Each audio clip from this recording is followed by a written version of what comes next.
mendengar beberapa kisah pengusaha sukses di dunia. Tapi tahukah pemirsa bahwa ternyata untuk meraih kesuksesan tidak harus dengan uang yang besar. Dibutuhkan tekad kuat, kemauan untuk maju, usaha tak kenal lelah, disertai dengan ide-ide sederhana dan inovatif, plus doa kepada Tuhan, niscaya seseorang bisa meraih kesuksesan. Dan kali ini, On The Spot akan merangkum beberapa kisah mereka dalam orang-orang sederhana yang sukses.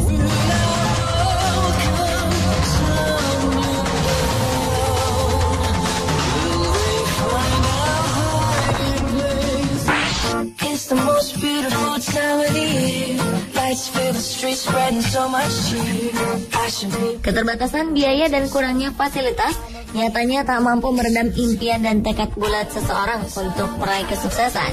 Seperti kisah Raini, gadis muda anak tukang beca. Ia berhasil wisuda dengan gelar lulusan terbaik. Segala keterbatasan Raini beserta keluarga tidak menjadi halangan baginya untuk terus mengejar impiannya menjadi seorang guru. Lulusan jurusan pendidikan akuntansi Universitas Negeri Semarang ini mendapat dukungan penuh dari keluarganya untuk terus berusaha mengejar impiannya. Sang ayah, Mugiono, rela pensiun dini dari pekerjaan sebelumnya hanya untuk mendapatkan uang pesangon demi membiayai kebutuhan perkuliahan anaknya dan memilih menjadi tukang beca. Tak hanya menjadi tukang beca, Mugiono juga menambah penghasilan untuk menafkahi keluarganya dengan bekerja sebagai seorang penjaga sekolah pada malam hari dengan bayaran 450.000 per bulannya.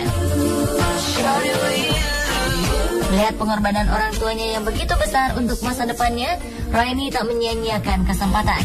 Ia berhasil merampungkan pendidikan S1-nya hanya dalam 7 semester dengan IPK nyaris sempurna, 3,96. The wise men follow the star, the way I follow my heart, and they led me to a hit the drink, take a coke, watch the past go up and smoke. Di Sidoarjo, Jawa Timur, Iwayan Dendra sudah puluhan tahun hidup serba kekurangan. Namun semua ini tak membuatnya patah semangat. Latar belakang keluarga tidak mampu menjadikannya seorang pekerja keras.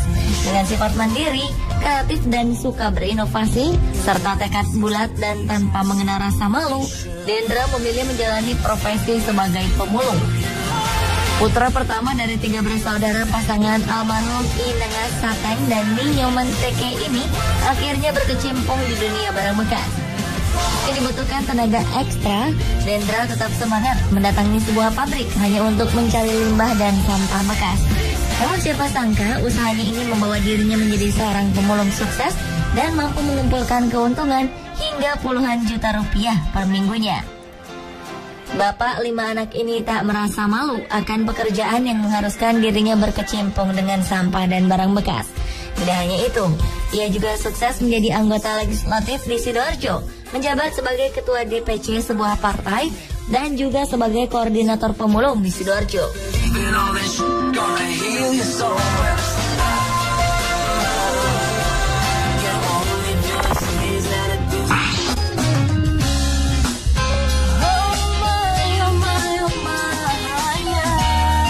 Bagi Anda pecinta Harry Potter tentu tak asing dengan sosok J.K. Rowling.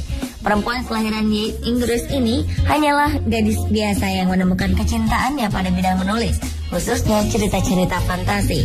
Hingga pada Desember 1990, Rowling harus merelakan ibunya dipanggil oleh Yang Kuasa.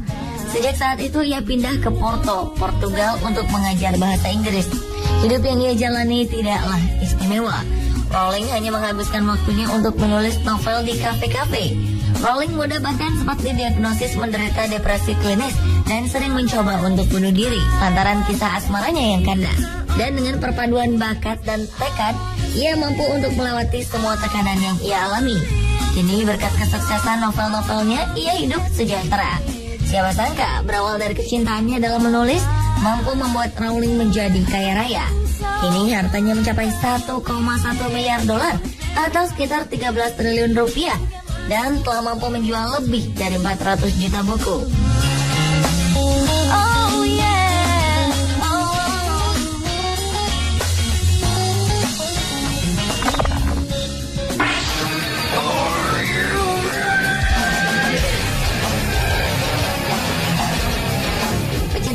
heavy metal pasti tak asing dengan nama Ozzy Osbourne, vokalis band Black Sabbath yang juga dijuluki sebagai Godfather of Heavy Metal. Ternyata di balik karirnya yang cemerlang, Ozzy Osbourne melewati tahap sulit semasa hidupnya. Lahir di Aston, Inggris, Ozzy tumbuh dalam lingkungan yang jauh dari kata cukup. Bekerja sebagai pembuat perkakas, orang tuanya bekerja keras untuk menghidupi Ozzy dan 5 saudara kandungnya. Selain itu, Ozzy juga penderita disleksia dan tidak mampu menunjukkan prestasi yang baik di sekolah, sehingga ia lebih melirik ke kegiatan ekstrakurikuler seperti musik dan drama. Namun sayang, di usianya yang ke-15, Ozzy putus sekolah dan menjadi buruh konstruksi. Guna bertahan hidup, ia melakukan berbagai pekerjaan seperti menjadi tukang ledeng, pembuat perkakas, dan menjadi buruh di pabrik mobil. Pengalaman hidupnya ini membuat Ozzy membulatkan tekadnya meraih mimpi menjadi seorang penyanyi. Dengan usaha dan bantuan dari teman-temannya, Ozzy mampu membuat bandnya sendiri, Black Sabbath. Hingga kini Ozzy masih terus berkarya. Ia telah menghasilkan 9 album studio, 3 album live, dan single-single yang masuk di peringkat atas tangga lagu di Inggris.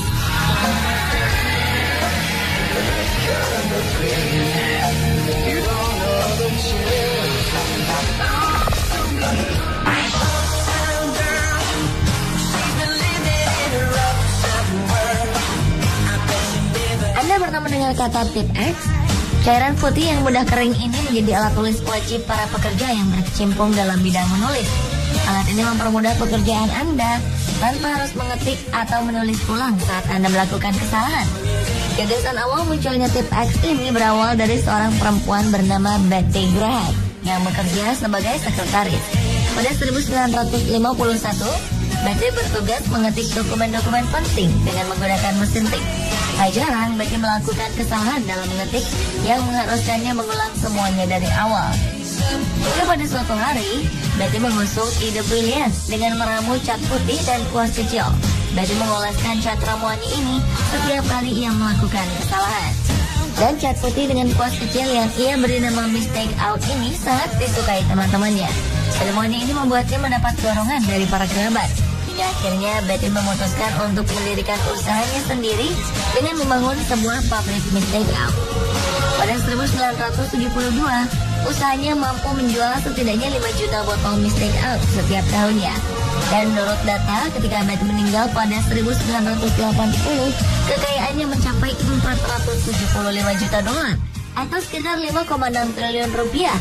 Wow, siapa sangka kalau ide kecil itu bisa membuatnya kaya.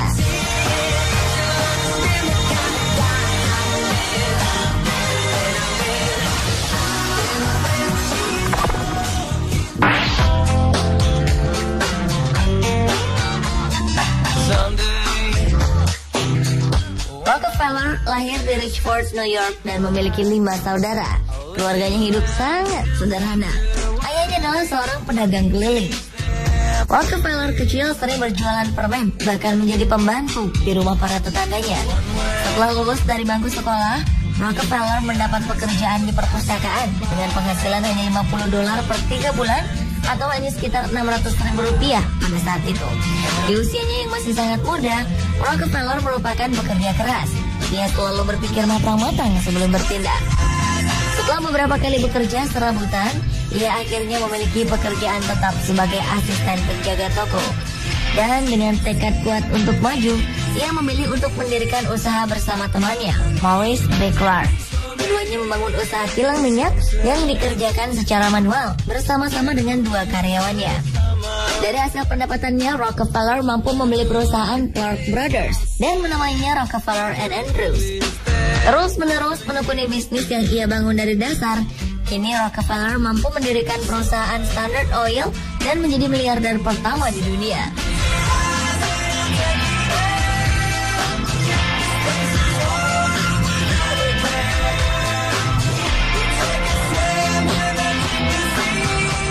Pemirsa, itulah beberapa kisah sukses orang sederhana versi on the spot. Halangan dan rintangan bukanlah alasan untuk kita berhenti dan menyerah. Disitulah tekad kita diuji. Jika orang lain bisa mewujudkan mimpi, sudah pasti kita juga mampu meraihnya.